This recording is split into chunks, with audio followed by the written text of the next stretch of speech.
Hoy día empieza Carla, ¿no es cierto? Sí, doctor. Mm. Ya, ok. A ver, empezamos, Carla.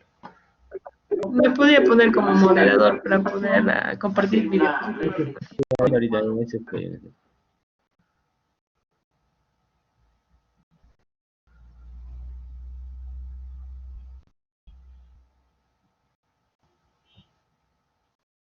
Ok. Ya, doctor, ahorita lo comparto.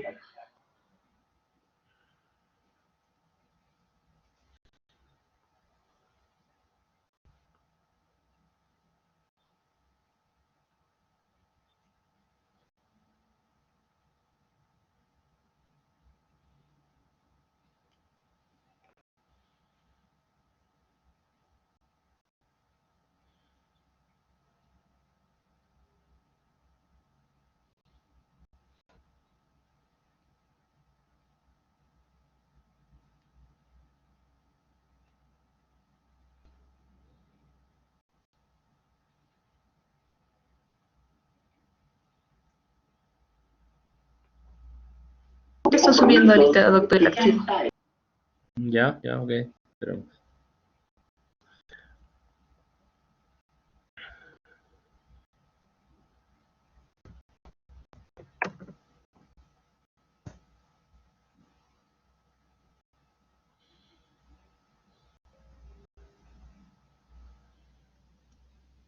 ¿Se nota la diapositiva, doctor? a ver. Sí, ¿Se sí. nota? Sí, ya. Para empezar. Ya. Bueno, doctor y compañeros presentes, el día de hoy les voy a hablar sobre un artículo que lleva el nombre de Apaguen, epaglifloxin. apaguen Sí, sus doctor. micros, chicos. Ya, ok. Ya, ahora sí. Continúa, por favor. Ya, doctor. Ya. Bueno, el artículo lleva por título la epaglifloxina, resultados cardiovasculares y mortalidad de diabetes mellitus tipo 2. En la siguiente diapositiva ven la tabla de contenido de cómo viendo la exposición. Bueno, la siguiente diapositiva vemos aquí el artículo científico que está en inglés en sí, que y abajo de esta está la cita bibliográfica, que pueden revisarlo. Bueno, el objetivo del artículo tiene como objetivo es evaluar los efectos específicos de la epaglifloxacina en los resultados clínicos versus un placebo y los mecanismos detrás de los beneficios observados son especulativos. El tipo de estudio que se basa en este artículo es un estudio experimental, que es un ensayo aleatorizado. Bueno, hablándoles un poco de la introducción que nos da el artículo, sabemos que el diabetes tipo 2 de riesgo es muy importante para lo que es las enfermedades cardiovasculares. Y la presencia de ambas aumenta el riesgo en sí de lo que es la muerte. Si nos basamos existen varios estudios, bueno, el artículo nos da a entender que existe un beneficio de la hipoglicemia en los eventos cardiovasculares, pero esta evidencia aún no se ha demostrado de una manera convincente. Pero uno de estos fármacos que les vamos a hablar uno de los fármacos que les vamos a mencionar es el fármaco em, de, de la empaglifloxina. Sí, es un fármaco, es un inhibidor del transportador de sodio glucosa 2. En sí, ¿qué hace este inhibidor de contrasportador de sodio glucosa 2? En sí, lo que hace es reducir las tasas de hipoglucemia en pacientes con diabetes tipo 2 al disminuir, al disminuir la reabsorción de la glucosa.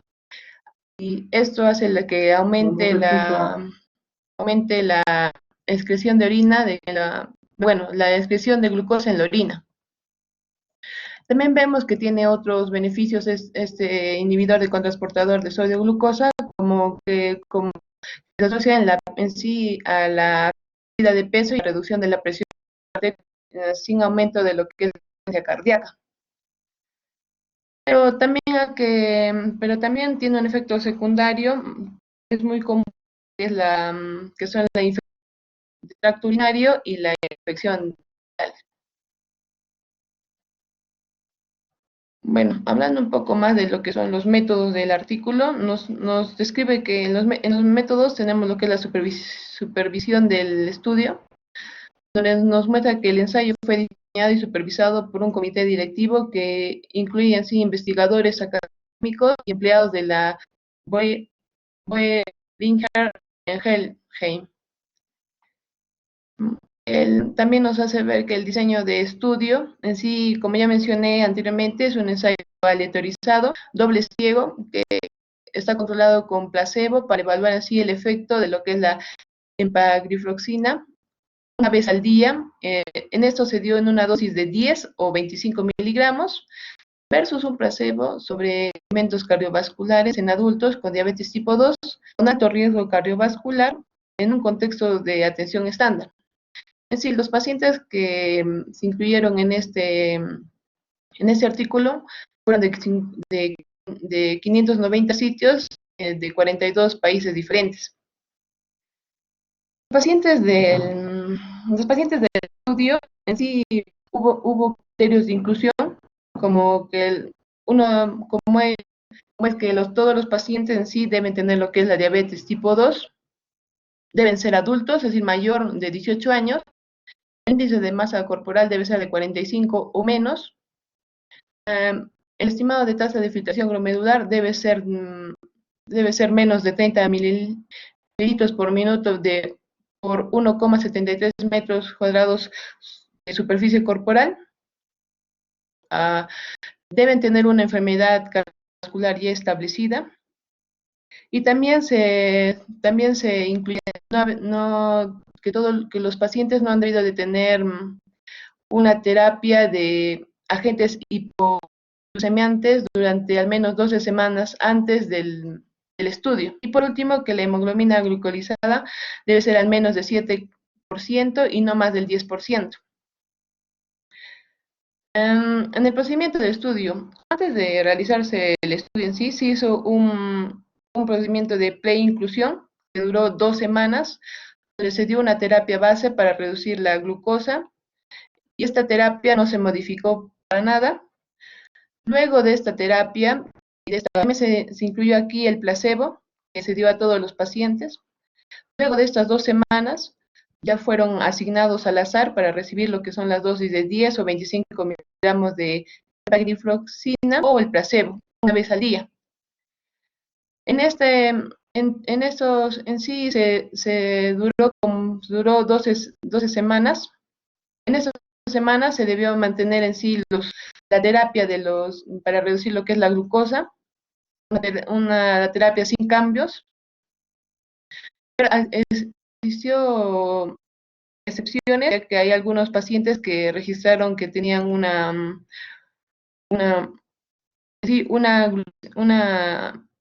glicemia de 2 miligramos en ayunas. Por eso a esos pacientes se les intensificó lo que es la terapia, pero solo por esa excepción. Después de 12 semanas, se les recomendó a los médicos que hicieran los reajustes según su criterio para poder seguir el tratamiento de lo que es de la hipoglucemia. Y también se les recomendó tratar algunos factores de riesgo adicionales, como eran las epidemias y la hipertensión. Bueno, pasándonos ya a lo que son los resultados de este estudio, vemos que en sí fueron 7.020 pacientes que fueron incluidos en el análisis, de los cuales podemos ver que en el primer cuadro que vemos en la parte superior izquierda, podemos resaltar de este cuadro que disculpe, me faltó uno más, que son los resultados primarios y resultados secundarios. En lo que nos basamos en el resultado primario, en sí es una combinación de muerte por causas cardiovasculares, infarto de miocardio no fatal, o accidente en sí cerebrovascular no fatal. Y lo que está incluido en los resultados secundarios es una combinación en sí de estos resultados primarios, con más la hospitalización por angina inestable. Bueno, ahora sí, para poder explicarles mejor lo que es el cuadrito de arriba, el primer cuadro de la parte superior izquierda. Aquí lo que cabe resaltar en esto que fue que el resultado primario en sí aquí en este cuadro se puede ver que ocurrió un porcentaje significativamente menor de pacientes en el grupo de la empaglifloxina con respecto a lo que es el placebo. Es decir, que en sí fue de los pacientes que fueron administrados lo que era la empaglifloxina fueron un 10,5% tienen un riesgo de resultados primarios, en cambio los de placebo fue uno de 12,1%. En el segundo, en la figura también parte superior de la mano derecha, podemos rescatar de este cuadro que en sí que esta es en la comparación con el placebo y la empaglifloxina resultó en un riesgo significativamente menor de muerte por causas cardiovasculares, viendo que los que fueron administrados con empaglifloxina tuvieron un menor riesgo de causas cardiovasculares. En la parte inferior de la mano izquierda, el gráfico en C, aquí nos hace ver de muertes por otras causas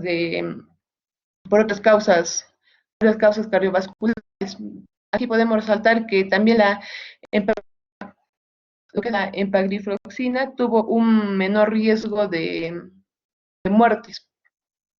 Y por último, el cuadro D nos muestra aquí que la figura D nos muestra que también lo que es la empaglifloxina no hubo pacientes que fueron hospitalizados por lo que es una angina de pecho, no fueron hospitalizados, a cambio hubo un menor riesgo, mejor dicho, de pacientes que fueron hospitalizados por angina de pecho.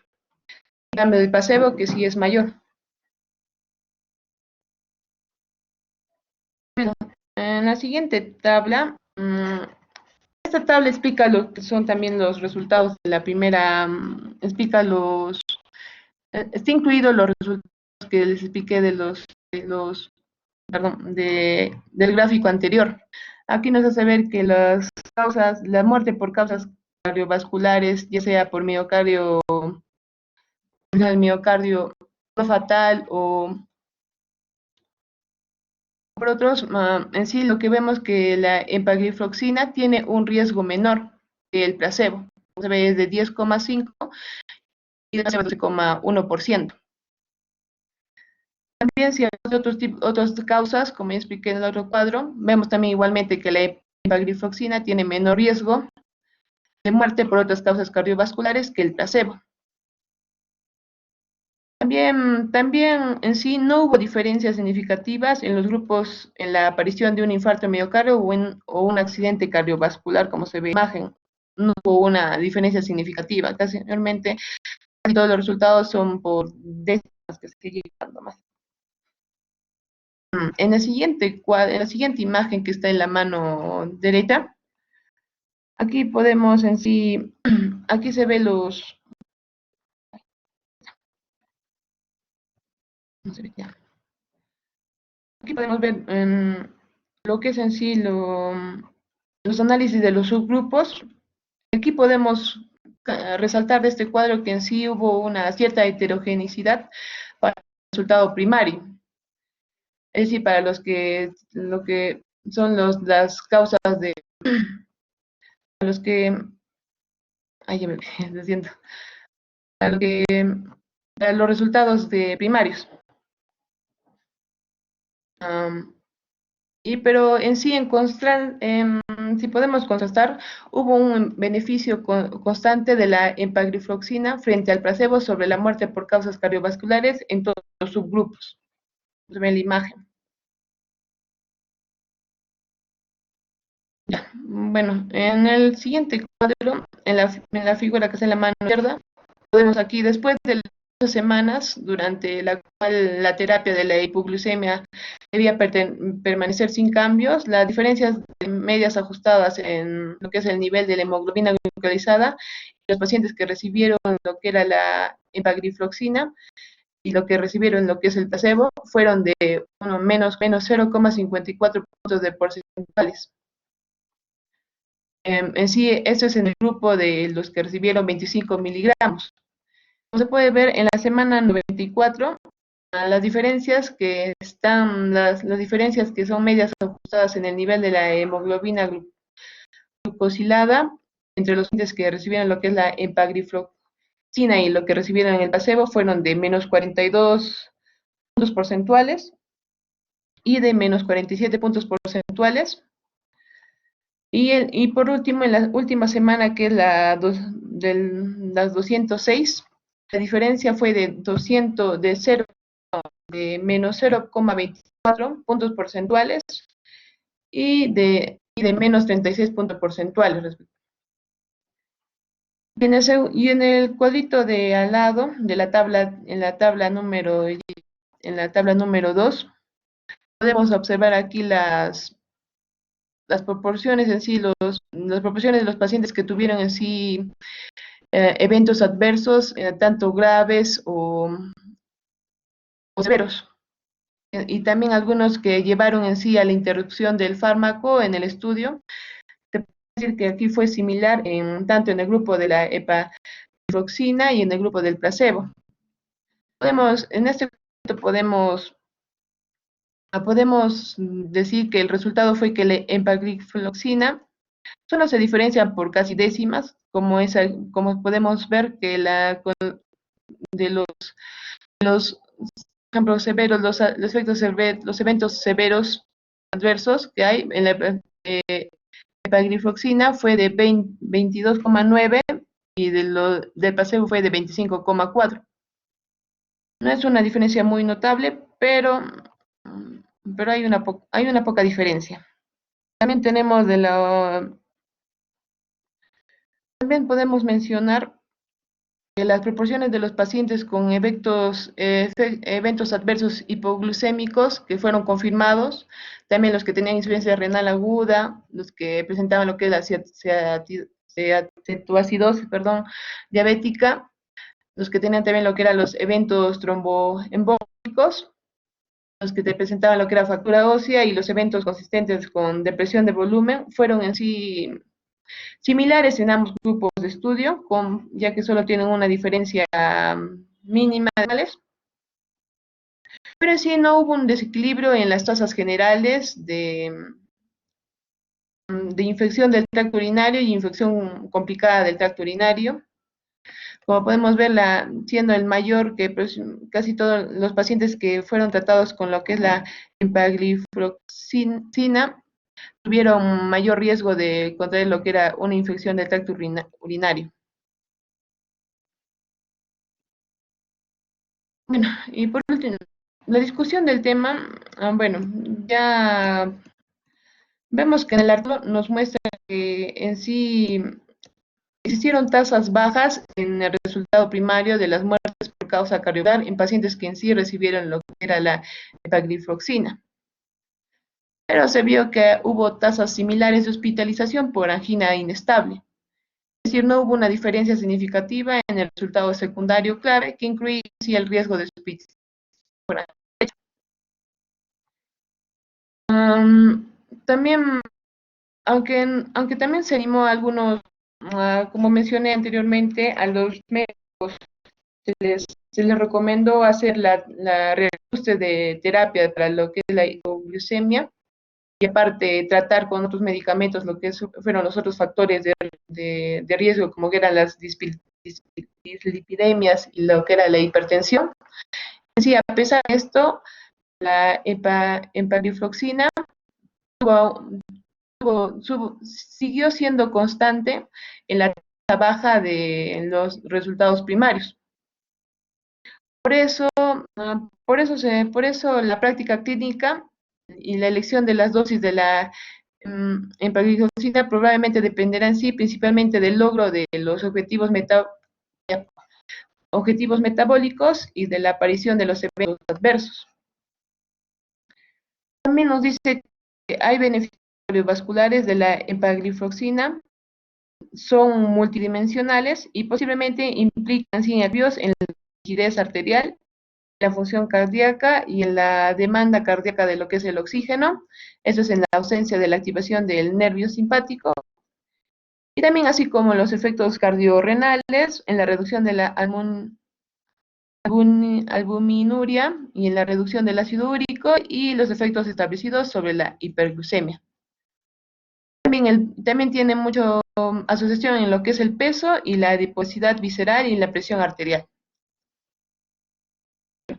En conclusión, el artículo nos muestra que los pacientes con diabetes tipo 2 con riesgo de eventos cardiovasculares, en sí que recibieron lo que es la empaglifloxina en comparación con el placebo, tuvieron en sí una tasa más baja de cardiovascular, compuesto primario, es decir, de los resultados primarios y de muertes por cualquier causa.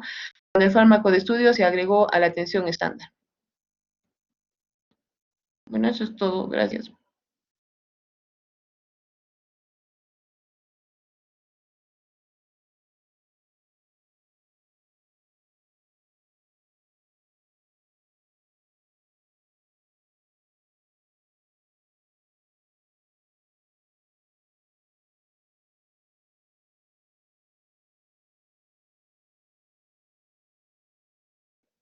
Fue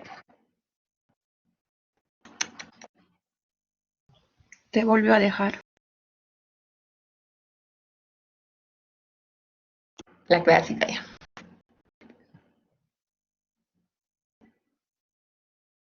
Sí, se fue y me dejó. Yo que estaba exponiendo bonito. Pero su corazón. Brada, pero no te preocupes. Aquí. ¿Lo has seguido? No me vuelvo. Bueno, Carla, ¿no podemos ir ya? no, no te vas a ir. Vas a quedar hasta mañana. Por Con mi favor. mano. No. Preguntas al auditorio. ¿Alguien tiene preguntas? No, ¿Entendió no lo que tengo expuse? ninguna pregunta. ¿No se entendió? Muy bien. El que sugirió las preguntas, Martín. Ah, eso. Ahorita.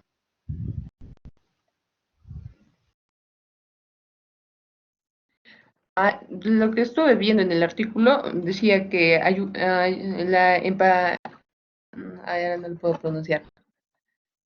Y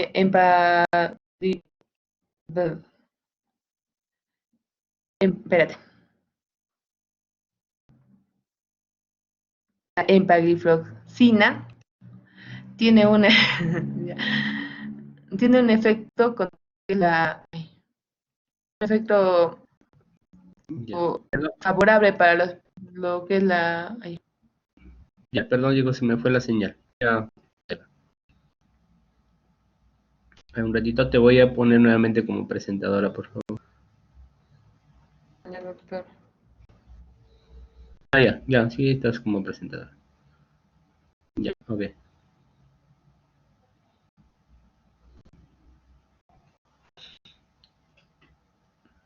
Ya, seguimos, Carla. Te faltaba la última diapositiva nomás. ya, doctor, ahorita lo proyecto.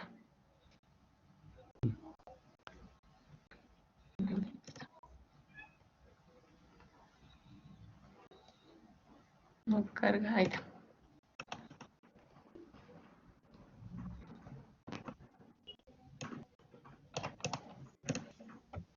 Ya. ¿Son tarea diapositiva, doctor? Sí, no. Ya, bueno. Y en conclusión podemos decir que los pacientes con diabetes tipo 2 con alto riesgo de cardiovasculares que recibieron la empaglifloxina, la, en comparación con lo que es el placebo, tuvieron una tasa más baja de resultados cardiovasculares con peso primarios y de muerte por cualquier causa. Con el fármaco de estudio se agregó en la atención estándar. Bueno, eso es todo, doctor.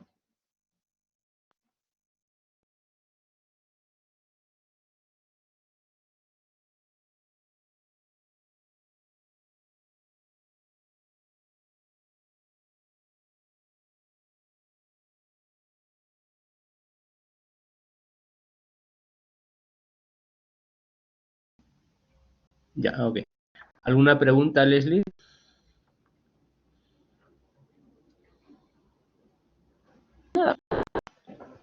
Mm, No, no leíste el artículo.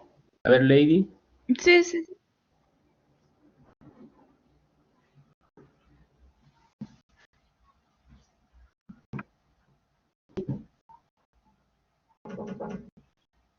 María, Doctor, bueno, sí. buenos días. Ninguna pregunta tampoco. Martín. Pero bueno, sí, ya le estaba preguntando a la compañera, creo que usted se desconectó, sobre los efectos que tiene la empagliflozina sobre el HDL y LDL. También menciona el artículo algo sobre eso. A ver, ¿hay alguna información de eso, Carla? Doctor, en el artículo nos muestra de que lo que es lo que nos muestra lo que es la empaglifloxina tiene un beneficio contra estos, contra lo que es tiene una relación contra lo que son lo que es lo que me el compañero Martí del LDL y HDL, ya que nos ayuda a bajar estos niveles. Pero en sí, en el artículo no está muy ampliamente descrito. Ok. ¿Algo que hayas leído, Martín? Bueno, sí, menciona que estos dos se elevan en sí, o sea, el HDL y el LDL se elevan, pero en la práctica clínica no tienen significancia, ya que con los antiglucemiantes normales también hay esta elevación, o sea, mm, clínicamente no hay una significancia y la empagliflozina sería un fármaco bien tolerado por el paciente. Ok, bueno, es correcto. Si bien es cierto, hay un ligero incremento, pero no es significativo y algo que no tampoco se da en la clínica como mencionas, Martín. Al igual que muchos medicamentos, ¿no? O sea, en teoría pueden funcionar, o sea, in vitro pueden funcionar como la ivermectina, por ejemplo, que tanto se habla ahora por el COVID-19, que in vitro funcionan, pero lamentablemente en la práctica clínica no funciona. Entonces, no siempre la, la conclusión teórica que se puede dar de acuerdo a las características del medicamento necesariamente van a tener un efecto clínico en el paciente. Entonces, para eso se hacen los estudios clínicos como es este de acá. A ver, en resumen, ¿qué es lo que podría decirnos? A ver, Milagro, ¿de qué se trata este estudio?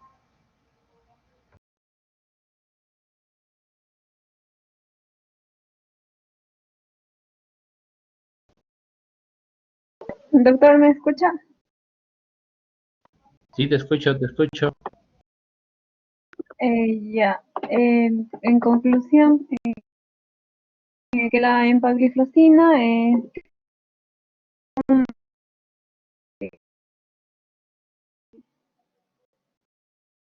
menor efectos adversos, efectos cardiovasculares a nivel comparado con lo que es el placebo, de acuerdo a en los pacientes con diabetes.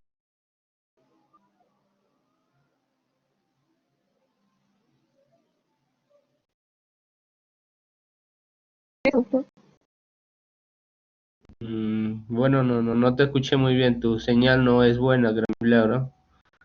A ver, Leslie.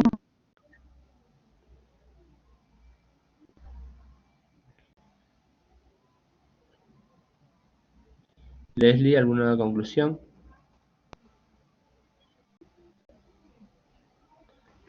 Sí, doctor.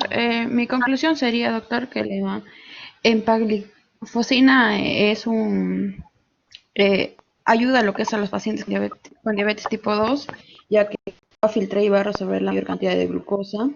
Y este medicamento va a hacer que haya una mejor control glucémico en los pacientes con diabetes tipo 2, lo cual va a reducir la reabsorción renal de glucosa, pero va a tener un efecto secundario, se podría decir, que va a ser, como mencionó mi compañera, infección del tracto urinario.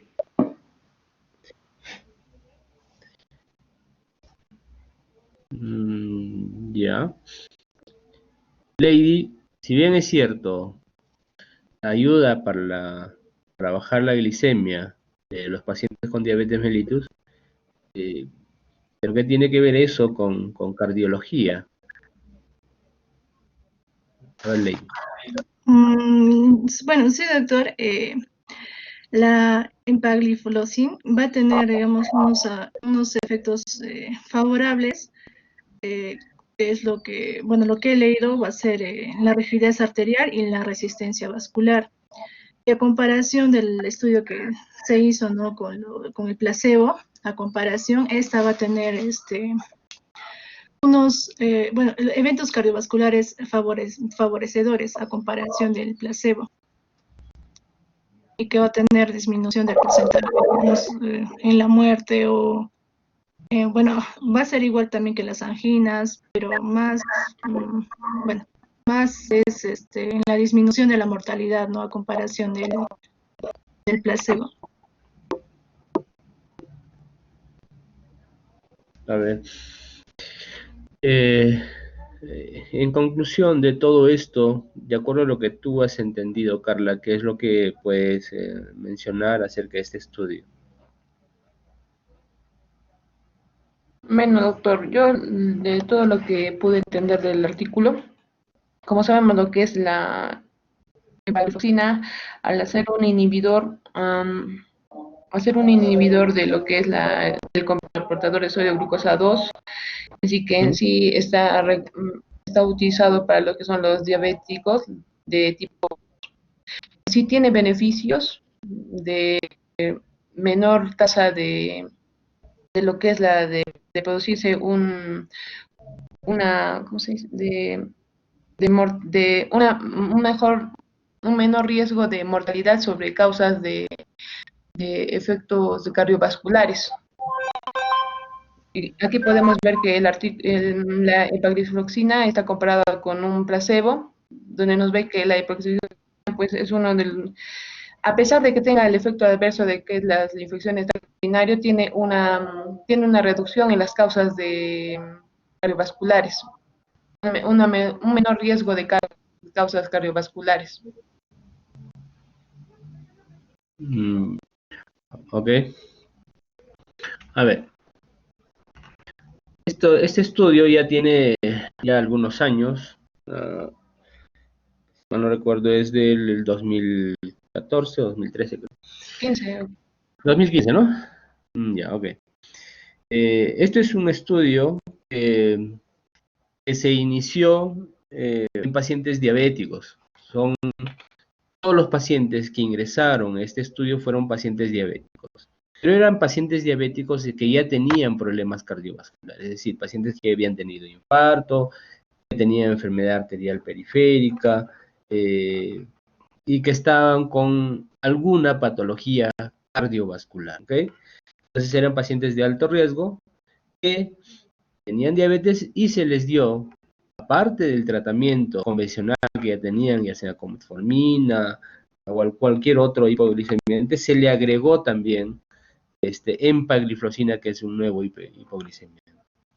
Entonces, para ver sobre todo cuál era el efecto en estos pacientes diabéticos, recuerden que los pacientes diabéticos no mueren por diabetes, sino mueren por complicaciones de la diabetes y dentro de ellos, pues, las complicaciones cardiovasculares son las complicaciones más frecuentes en los pacientes diabéticos. Entonces, como la mortalidad es sobre todo por causas cardiovasculares, es que se evaluó el efecto cardiovascular en estos pacientes que ya habían tenido algún problema cardiovascular. En el estudio que se hizo, se comparó, pues, como ya lo ha mencionado Carla, placebo, luego 10 o 25 miligramos de empagliflozina, y veíamos cuál era el efecto. Muy bien. Entonces, en el estudio lo que se hace mención y se recalca es de que sí, pues, el evento o la mortalidad en pacientes que usaban empagliflozina fue menor, tanto en las causas de muerte cardiovascular, mortalidad por cualquier causa o hospitalizaciones por falla cardíaca, ¿no? O insuficiencia cardíaca. Y sobre todo, donde se vio una diferencia significativa fue en pacientes que tenían insuficiencia cardíaca, disminuyó la incidencia después del uso de la empagliflozina. Entonces, a raíz de esto, es que, bueno, ya yendo más allá de este estudio, del EMPA-REG, es que se vio que el beneficio era mayor, sobre todo en pacientes que ya tenían insuficiencia cardíaca, y mejoraba la función cardíaca. Entonces, sale a la pregunta de por sí, porque ¿qué sucedería si esto lo usamos en pacientes no diabéticos? Porque al parecer está siendo beneficioso en pacientes que tienen insuficiencia cardíaca. Entonces, eso es lo que se ha ido manejando los últimos años, que el uso de este tipo de medicamentos, los inhibidores del SGLT2, en pacientes no diabéticos. ¿Vale? Entonces, viendo el beneficio previo de estos pacientes diabéticos, ¿no? Entonces, surge un nuevo estudio que es el DAPA-HF, es la dapagliflozina, que es el próximo artículo que vamos a ver, ¿no? Entonces, eso lo vamos a ver el día de mañana. ¿Ok? Entonces, eso es sobre todo el resultado, la conclusión final de este estudio, el beneficio, pues, sobre todo insuficiencia cardíaca, y la mortalidad por todas las otras causas y cardiovasculares, usando el medicamento empagliflozina. Hay otros medicamentos similares como la dapagliflozina, que lo vamos a ver el día de mañana. Si mal no recuerdo, es el DAPA-HF, el de mañana, ¿no? Perdón, no recuerdo.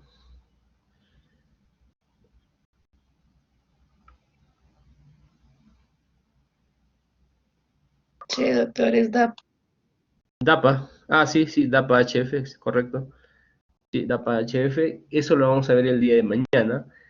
Es con dapagliflozina, pero ya no exclusivamente en pacientes diabéticos. Si bien es cierto, también incluye algunos pacientes diabéticos, pero no es el objetivo inicial usar en pacientes diabéticos exclusivamente. ¿Ok? Muy bien. Ok, muchachos. A ver, un momentito.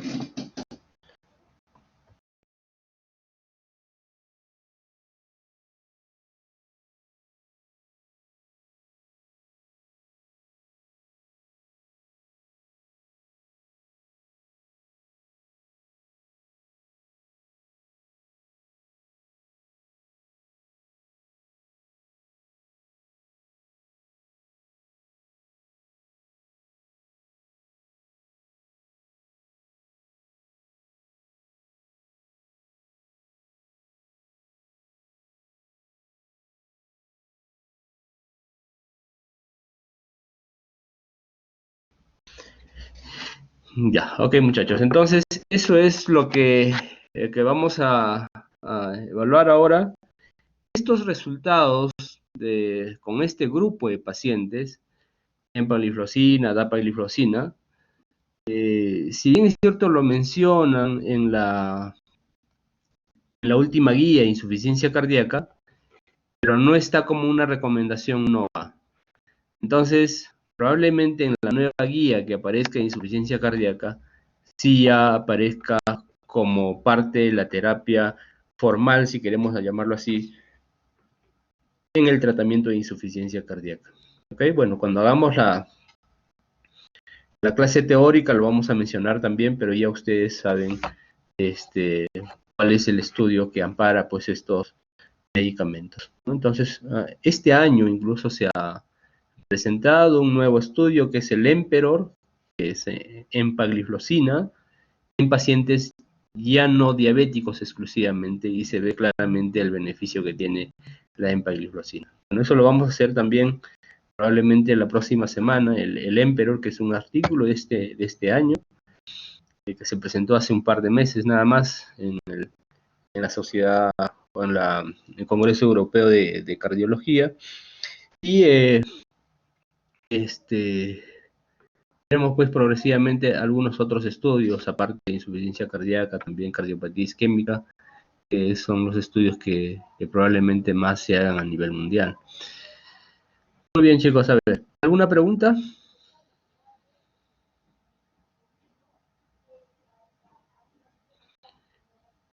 ¿Ninguna? Muy bien. Muy bien, muchachos, a ver, vamos a continuar entonces. El día de ayer nos quedamos con electrocardiograma, creo.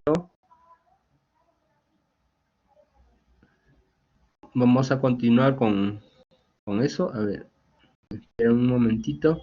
Hicimos con ustedes hasta qué parte, a ver, ¿en qué punto nos quedamos, chicos? Taquicardias, doctor, taquicardias antidrómicas, ortodrómicas. Wolf Parkinson White, ¿no es cierto? Ya. Ok. Muy bien, entonces vamos, ahorita les presento otro tipo de patologías en el electrocardiograma para aprovechar el tiempo que todavía nos queda. A ver, un momentito.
Ya, ok, chicos, vamos a ver un poco de arritmias también. La parte práctica sobre todo, ¿ya? Muy bien. ¿Se ve ahí? ¿Se ve la imagen, chicos? Sí, doctor. Sí, doctor. Ya. Ok.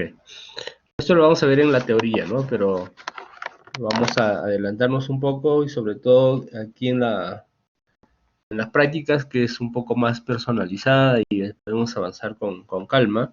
Vamos a ver taquicardias, bradicardias y arritmia respiratoria, que es frecuente en niños. Vamos a ver.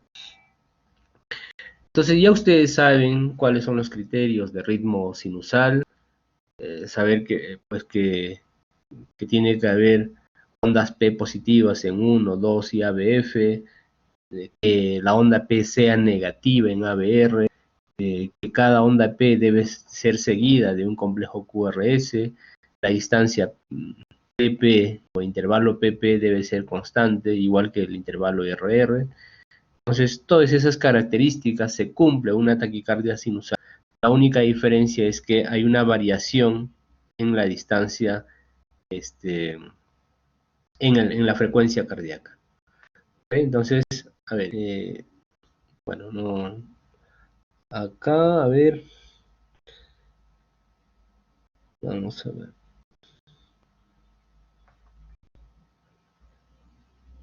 Entonces, cuando hablamos de taquicardia sinusal, la única diferencia es que la frecuencia cardíaca está incrementada, ¿no es cierto? Tiene todas las características de un ritmo sinusal, pero la frecuencia cardíaca sí está incrementada. Entonces, ¿cuánto sería la frecuencia cardíaca en este caso? A ver, Leslie.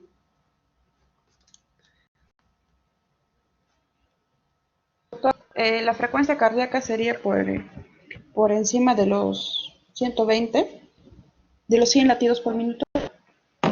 Ya, aprox 120, ¿no es cierto? Sí, 100, claro, por encima de los 120. ya, sí, 120, 130 más o menos. ¿Ok?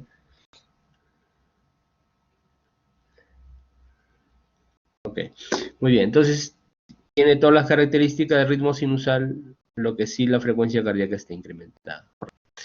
En bradicardia sinusal sucede todo lo contrario. También tiene todas las características de ritmo sinusal, pero la frecuencia cardíaca va a estar por debajo de 60. A ver, Carla, ¿cuánto sería la frecuencia cardíaca en este electrocardiograma?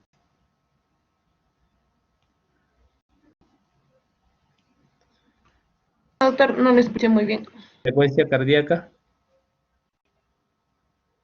De la radical sinusal, de sinusal. del electrocardiograma. Pues. ¿Estás viendo ahí cuál es su frecuencia cardíaca?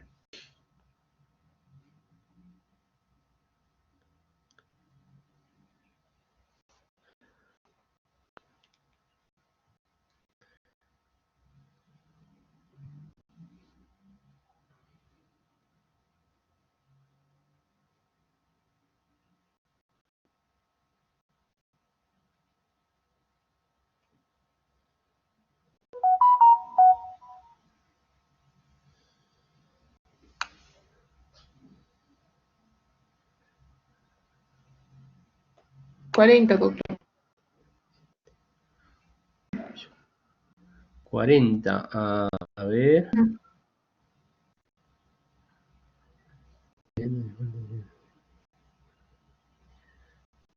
Sí, más o menos. Aprox 40, 38 más o menos. ¿Ok? Muy bien, entonces como la frecuencia cardíaca está por debajo de 60 y tiene todas las características de ritmo sinusal, excepto la frecuencia, entonces hablamos de bradicardia sinusal, ¿no es cierto? Muy bien. Y este es la arritmia sinusal o arritmia respiratoria. Esto es frecuente en niños, es frecuente en adolescentes, y es lo que vamos a ver. La característica principal es pues, que la frecuencia cardíaca varía en el tiempo. Si ustedes se fijan acá, aquí tenemos, a ver, 300, 150, 100, casi 90 de frecuencia, y aquí tenemos otra frecuencia, 300, 150, 100, 75, 60, casi 58 por minuto, ¿no? Entonces eso va variando en el tiempo, ¿ok? Esa es la característica de bradicardia sinusal. A ver, un momentito chicos, a ver, pasemos acá en Ya, van.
Ya, ok, muchachos, a ver, continuamos. A ver, disculpen.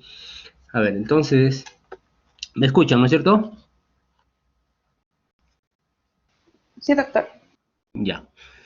Entonces, cuando hablamos de arritmias, vamos a ver, sobre todo porque puede haber algunos problemas en la conducción o en la formación. Habitualmente, pues, pueden ser arritmias por procesos activos o pasivos. En el caso de activos es que se producen otros focos ectópicos fuera del sistema eléctrico del corazón, como son las extrasístoles, ¿no? O sea, se pueden producir eh, eh, formaciones de estímulos, por ejemplo, en la aurícula de izquierda o en el ventrículo mismo, en otros lugares fuera del sistema de conducción normal. Entonces, necesitamos las extrasístoles, taquicardia ectópica, flutter, fibrilación, y los pasivos son los latidos de escape, sobre todo, que son habitualmente a consecuencia de un bloqueo. Entonces, bueno, este es el sistema eléctrico del corazón normal, y por momentos nosotros podemos encontrar, por ejemplo, las llamadas extrasístoles. Como les decía, existen focos ectópicos que se pueden formar en la aurícula derecha misma, en la aurícula izquierda, o puede ser en el ventrículo, y cada una tiene sus características y tiene su morfología, sobre todo diferente. En forma general, cuando existe una extrasístole ventricular, fíjense ustedes cómo el QRS es ancho, y cuando es a nivel de las aurículas, el QRS sí va a ser normal, ¿no? Va a ser angosto. Es el mismo principio que hablamos de Wolff-Parkinson. ¿Se acuerdan ustedes que cuando hablamos de Wolff-Parkinson, cuando estimulaba directamente el ventrículo, ¿qué es lo que pasaba? Como no pasaba por las ramas normales, obviamente el QRS va a ser ancho. Igualmente, cuando hay una extrasístole ventricular, el QRS, que representa la despolarización de los ventrículos, va a ser ancho, porque no va a pasar por las ramas normales, sino va a pasar por el miocardio. Se va a despolarizar el miocardio por una vía no, digamos, normal. Mientras que las extrasístoles auriculares o supraventriculares en general, no importa dónde se presente, ese aurículo ventricular, igualmente tiene que pasar por el nodo auriculo ventricular. Una vez que pase por el nodo aurículo ventricular, pues va a pasar por las ramas normales, ¿no? Rama derecha, rama izquierda, y por lo tanto el QRS va a ser angosto. ¿Correcto? Ese concepto es clave para la identificación de las extrasístoles, las arritmias, sobre todo QRS ancho, siempre es porque hay un estímulo directo hacia el ventrículo. La otra opción es que sea un bloqueo de rama, como ya vimos, ¿no es cierto? Un bloqueo de rama te da un QRS ancho. Una actividad ectópica ventricular, como una extrasístole ventricular, también te da QRS ancho, ¿correcto? Muy bien.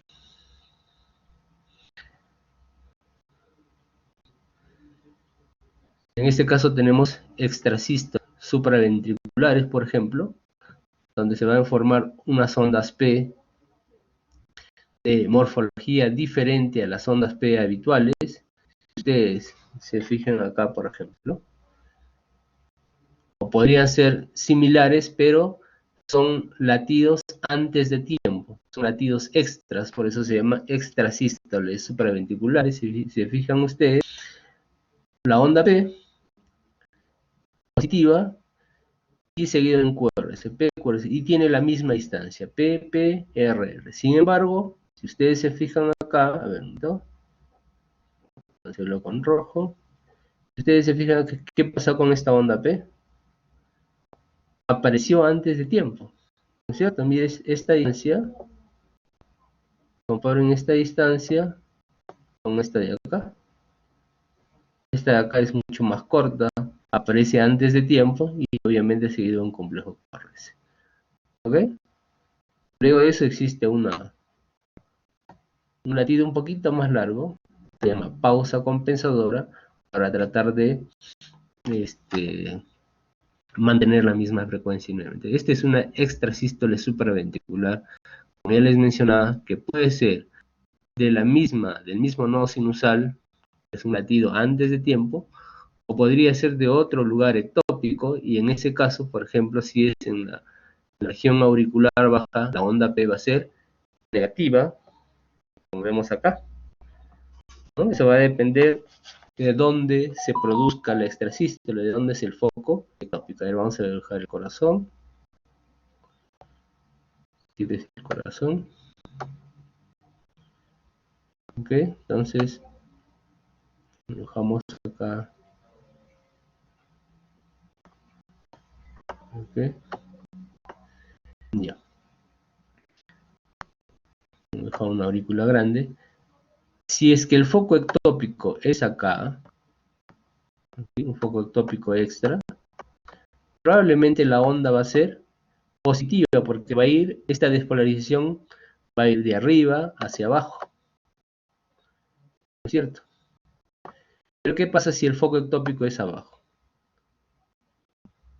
Un foco ectópico auricular.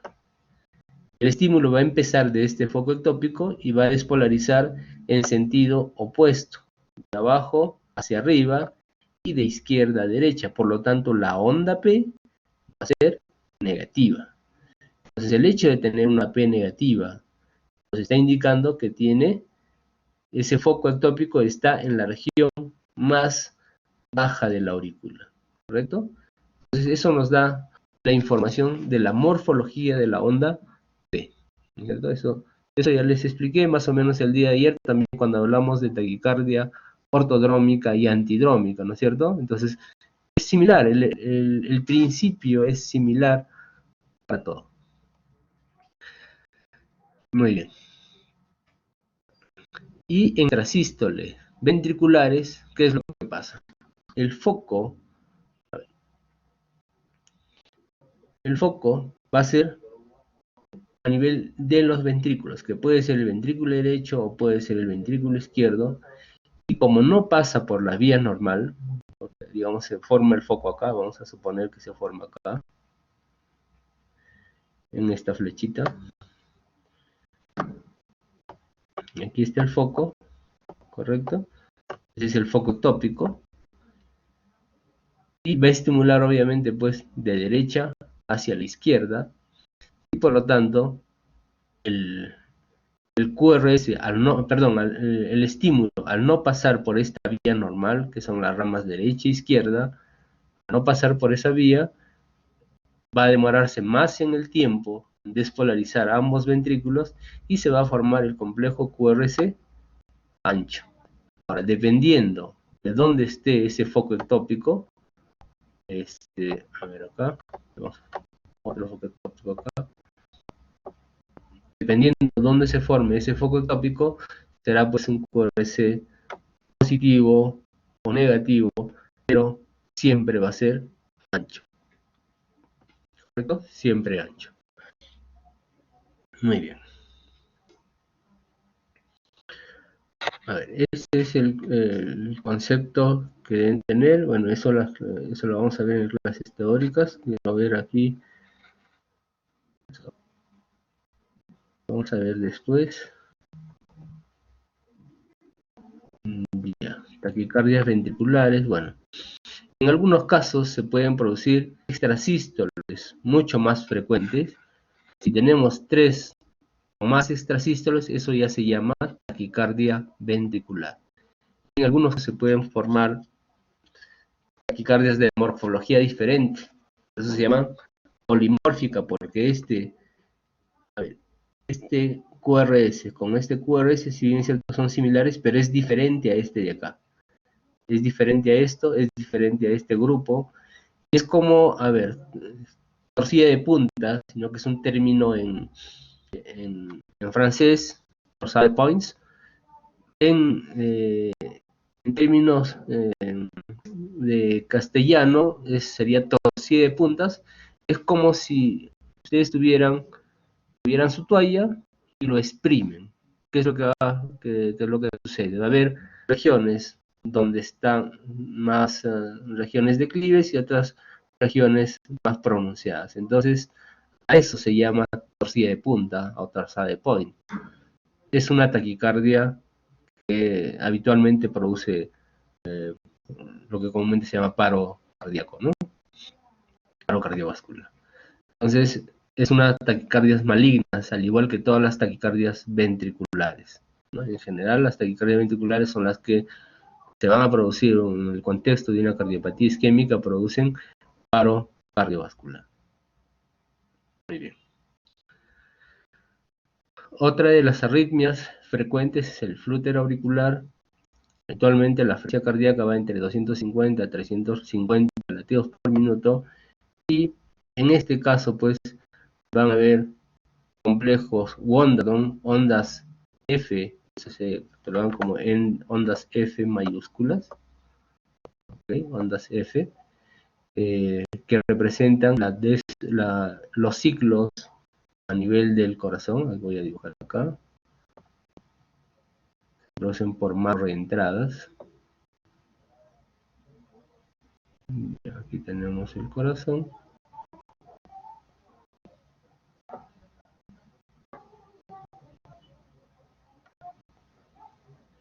Lo que se va a producir es macroreentradas. ¿No?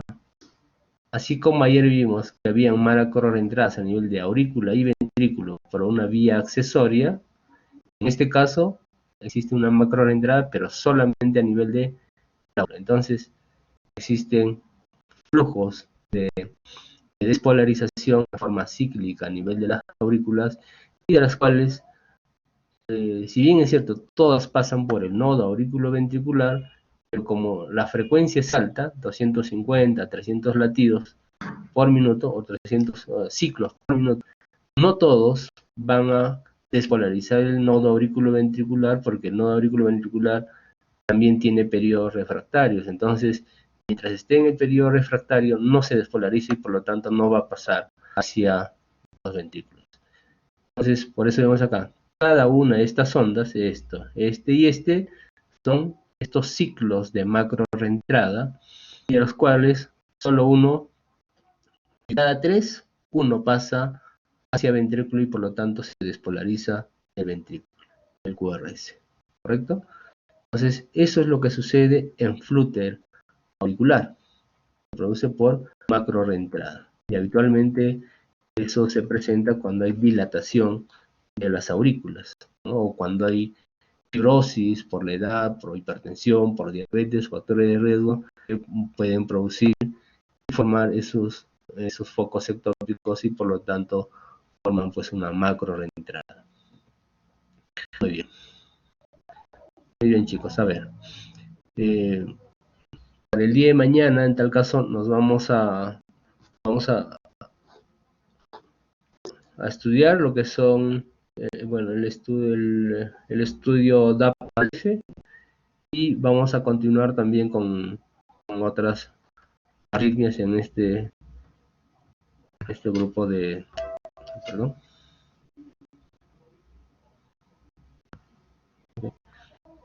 en este grupo de arritmias que vemos en el electrocardiograma. Ok, muchachos, muy bien, nos vemos el día de mañana. ¿Alguna pregunta, chicos?